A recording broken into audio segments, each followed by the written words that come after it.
فورم نه ملمنه راغلي دي میوزیک تاسو ګندهارا آرټ څه ته وایي؟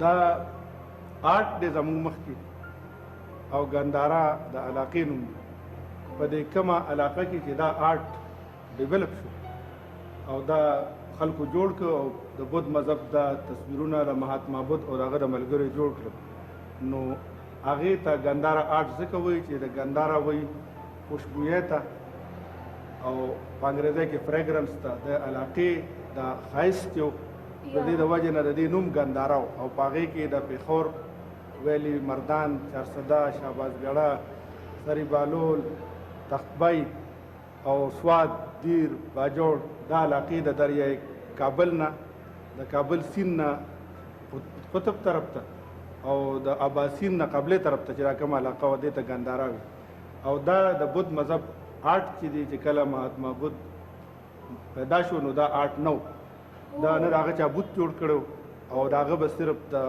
ورشپ چې د هغه کله کېدل شروع شو نو هغه د هغه د سیمبل شروع نو چې بیا کله دې علاقې ته د 400 کاله پس دا دلته په دې علاقه کې د هغه برومبې بت خلکو جوړ کړ او د هغې مرکز چې و دا پېښور ویلي و نو دې پېښور ویلي ته به ګندهارا وي او دا آرټ چې دلته جوړ شو دا ګندهارا آرټ شو د دې تهذیب اساس بهر کته شو دا خو ډېره مهمه خبره ده دا دلته نو دا موږ 13 کالو چې کله انګریزان راغلي دي نو دا یې راوړي دي دلته او په دې عجیبګر کې ایښي نو دا څیزونه چې تاسو دلته ګورئ دا د پېښور د سیمې نه د سري بالول نه د چارسدې نه او د پېښور د شاجي ډېرې ورته وایي دلته کې د هغې نه راغلي دي او دا د مردان تختبی سري بالول جمالګړې او د چارسدې ټوله علاقه کې او د سوات نه دا ګندهارا دغې سیمې ته وایي او آرټ په هغې کې ډیولپ شو دا د ستوپاګانو نه او د بودھ مذهب عبادتګاه نه دا راایستې شوي دي او دا 1300 کالو نه پېښور عجایبګر په دې آباد شوي دي داسې نور عجایبګرې څنګه چې تاسو وي په چارسده کې او په مردان کې اوس مونږ په هنډ کې او په چکدره کې او په سوات کې هم شته او د ټکسلا عجایبګر هم د دې څیزونو نه ډک دي زموږ دا ټوله سیمه چې دا د بودھ مذهب د اثارو نه ډکه ده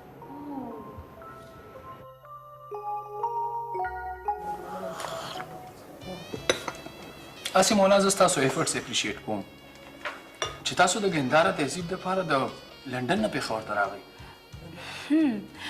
زه داسې څیزونه ډېر لایک کوم او زما دلچسپي د دې څیزونو سره ډېره زیاته ده اسې چېرته مولانا او چېرته زاړه تهذیبونه زما نوم هوبهو زما د دلچسپو په شانته دی هغه څنګه هغه داسې چې د سپوږمۍ سطحه هم غیر آباده ده او زه دغه ځایونه ډېر لایک کوم لکه سپوږمۍ چې د آبادۍ نه لرې خوشحاله اسې تاسو ته ژوند کې چېرته څه شوق خو نه دی رسېدلی What? Shock? I mean څه داسې صدمه چې تاسو یې د ویرانۍ سره په مینه کولو مجبور کړي زه ستا په خبره پوه نه شوم مونا بعضې شاعران په خپله شاعرۍ کې د طالب ذکر کوي هغوی نفسیاتي طور باندې تنهایی پسند او رومانیت پسند وي هغوی د خپل محبوب په سترګو کې داسې ډوب وي لکه د طالب ژورتیا Oh no, Mr. Gul.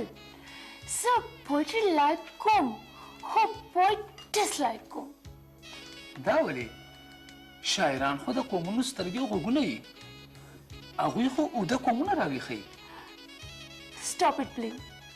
زه نه لکه د poet رومان پرست یم او نه حسن پرست زه حقیقتونه سرچ کوم حقیقت پسند یم زه That's good. زه هم حقیقت پسند خلک ډېر خوښوم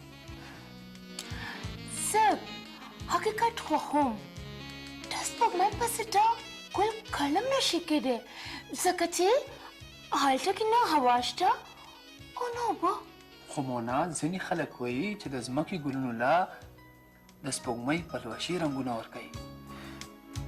نو سپوږمۍ غریبه کې په خپله رڼا نشته، هغه به ټاله څه درکړي. بهرحال this is a debatable issue. په دې به بیا بحث کوو. اوس ځو. اوکې.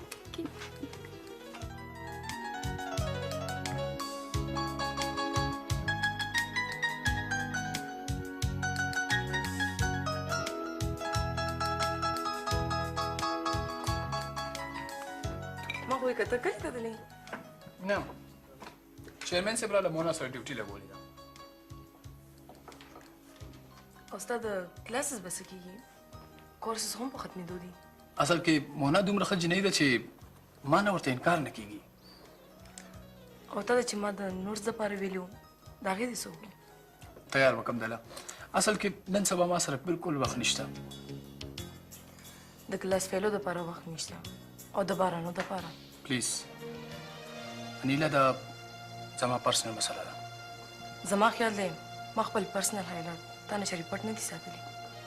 هغه ستا بهرحال نن زه څه ضروري کار دپاره کلي ته روان یم، چې راشم بیا به خبرې کوو. اوکې ټیک کیر.